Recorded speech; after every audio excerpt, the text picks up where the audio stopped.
আৰু আজি আমি বিদ্যালয়ত আমাৰ ৪৪তম প্ৰতিষ্ঠা দিৱস উদযাপন কৰিলো। প্ৰতিষ্ঠা কালৰ পৰা আজিলৈকে আমাৰ ২৪টা বৰ্ষ অতিক্ৰম কৰি আমি আজি উপনীত হৈছোহি।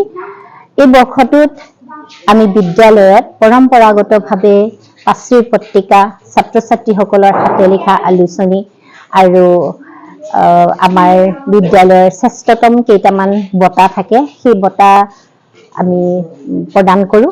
লগতে এই অঞ্চলটোত বিশেষভাৱে আমি বিশিষ্ট ব্যক্তিসকলক মাতি সম্বৰ্ধনা জনাওঁ। আৰু আমাৰ হাতে লিখা আলোচনীসমূহ প্ৰকাশৰ বাবে বা উন্মোচনৰ বাবে আমি তেখেতসকলক নিমন্ত্ৰণ কৰিছিলোঁ। আজি এটা বৰ সুন্দৰ সভাখন হ'ল আৰু সভাৰ সফল ৰূপায়ণ হ'ল বুলি মই অনুভৱ কৰিছোঁ। প্ৰথমতে আজি সভানেত্ৰীৰ আসন দখল কৰিছিলেহি আমাৰ সন্মানীয় পৰিচালনা সভাৰ সভানেত্ৰী গুণ গগৈ বাইদেৱে। আৰু আমাৰ কেইজনমান বিশিষ্ট অতিথিক আমি নিমন্ত্ৰণ কৰিছিলোঁ আমাৰ বিদ্যালয়ৰ ত্ৰিবাৰ্ষিক মুখপত্ৰ উন্মেষৰ উন্মোচন কৰিবৰ কাৰণে। আমি শিৱসাগৰ জিলাৰ নৱনিৰ্বাচিত উপসভাপতি তথা নাজিৰা মহাবিদ্যালয় অসমীয়া বিভাগৰ মুৰব্বী অধ্যাপক ডক্টৰ জীৱন কলিতা ছাৰক নিমন্ত্ৰণ কৰিছিলোঁ। তেখেত আহি উন্মোচন কৰিলেহি। যিহেতু আমি বছৰত 2খনকৈ পাশ্ৰীৰ পত্ৰিকা উন্মোচন কৰোঁ, ছাত্ৰ-ছাত্ৰীসকলৰ বৌদ্ধিক যাত্ৰাত যিটো ভূমিকা লৈ আহিছে, আমাৰ বিদ্যালয়ত যিটো তেওঁলোকক আমাৰ বিদ্যায়তনিক দিশৰ লগতে অবিদ্যায়তনিক যিখিনি কাৰ্যসূচী তেওঁলোকৰ প্ৰতিভাৰ বিকাশৰ বাবে আমি চেষ্টা কৰি আহিছোঁ, সেই চেষ্টাত অব্যাহত ৰাখি আমাৰ ছাত্ৰ-ছাত্ৰীসকলৰ বছৰত 2বাৰকৈ পাশ্ৰীৰ পত্ৰিকা উন্মোচন প্ৰয়াস আৰু হাতে লিখা আলোচনী বছৰত এবাৰ এই প্ৰতিষ্ঠা দিৱসত উন্মোচন কৰে।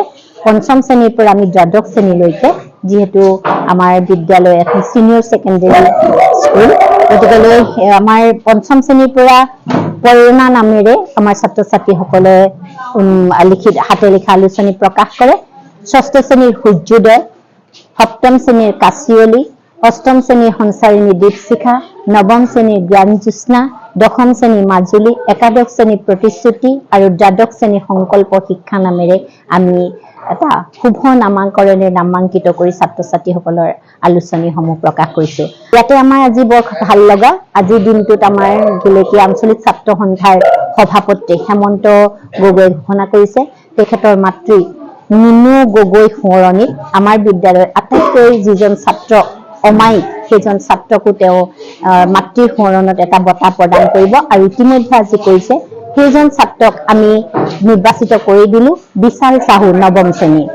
আজিৰ অনুষ্ঠানত আমি বিশিষ্ট অতিথি হিচাপে নিমন্ত্ৰণ কৰা যোগ গগৈ ছাৰ, ডক্টৰ জীৱন কলিতা ছাৰ, আমি নৱনিৰ্বাচিত সম্পাদক মনোজ গগৈ, আমাৰ অসমৰ সম্পাদক হিচাপে সাংবাদিক মনোজ গগৈ দেৱক নিমন্ত্ৰণ কৰিছিলোঁ। ইফালে তেওঁ এইবাৰ শিৱসাগৰ জিলা নৱনিৰ্বাচিত সম্পাদক, তেখেতক আনুষ্ঠানিকভাৱে আমি বিদ্যালয়ৰ পৰা সম্বৰ্ধনা জনালোঁ।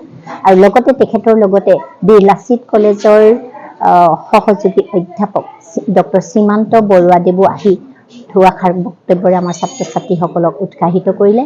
নীলাক্ষী মেমৰিয়েলৰ অধ্যক্ষ সন্মানীয় ধৰ্মৰঞ্জন গগৈদেৱ আহিলে। আমাৰ একাদশ আৰু দ্বাদশ শ্ৰেণীৰ ছাত্ৰ-ছাত্ৰীসকলৰ বাৰ্তালাপ লগতে আমাৰ সভাৰ সৌষ্ঠৱ বৃদ্ধি কৰিলে। আমাৰ স্থানীয় চম্পা দুৱৰা বাইদেৱে, যিহেতু তেওঁ আন্তঃৰাষ্ট্ৰীয় খেলুৱৈ হিচাপে খ্যাতিসম্পন্ন, তেখেতো আহি আমাৰ সভাত উপস্থিত থাকিলেহি। ভালেকেইজন হেমন্ত ৰাজখোৱা দেৱ, আমাৰ ৰাম নায়ক, দীপালী ৰাধিকা দুৱৰা আৰু কেইবাজনো বিশিষ্ট ব্যক্তিয়ে আজিৰ সভাৰ সৌষ্ঠৱ বৃদ্ধি কৰিলে। মই আটাইলৈকে ধন্যবাদ আৰু কৃতজ্ঞতা প্ৰকাশ কৰিছোঁ, লগতে তোমাকো ধন্যবাদ জনাইছোঁ। ধন্যবাদ।